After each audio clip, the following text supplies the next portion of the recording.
IPhone ইউজারকারীদের জন্য সবচাইতে বড় সমস্যা ব্যাটারি। তো আমরা আজকে আপনাদেরকে দুইটা টিক দিয়ে দিব। এই দুইটা টিক ফলো করলে আপনার আপনার মোবাইলের ব্যাটারি হেলথ সহজে কমবে না এবং সহজে যাবেও না। ব্যাটারি সহজে হেলথ কমবে না। তো চলুন আমাদের ডিসপ্লেতে আমরা যে দুটি কাজ করলে আপনি আইফোনের চার্জ থেকে মুক্তি পাবেন। আপনি প্রথমে আপনি আইফোন সেটিংসে যাবেন, সেটিংসে যাওয়ার পর ব্যাটারিতে যাবেন, ব্যাটারি হেলথ আর ব্যাটারি চার্জিং এখানে দুইটা অপশন আছে। আপনি এখানে চেক করে নিয়ে নিতে পারেন এবং আপনি এরপরে এখান থেকে স্ক্রল করে বারে চার্জিং এ যাবেন। চার্জিং এ যাওয়ার পর এখানে লেভেল দিয়ে দিবেন 95।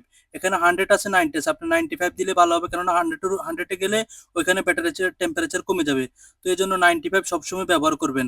আর আপনি এক্ষেত্রে খেয়াল করতে হবে আপনাকে সবসময় 21 চার্জের নিচে নামতে দিবেন না, কেননা ওইখানে নামলে ব্যাটারির হেলথ কমে যায়। আর দ্বিতীয়ত হয়েছে আপনার দ্বিতীয় প্রশ্ন যেটা, সেটা হয়েছে আপনার মোবাইল সবসময় আইফোন আপডেট দিয়ে রাখতে হবে। যত আপডেট দিয়ে রাখবেন আপনার দেখবেন মোবাইল ততই ভালো সার্ভিস দিবে, কেননা আইফোন আপডেটের উপর নির্ভরশীল। আরো নতুন কিছু জানতে আমাদের পেজটি ফলো করুন।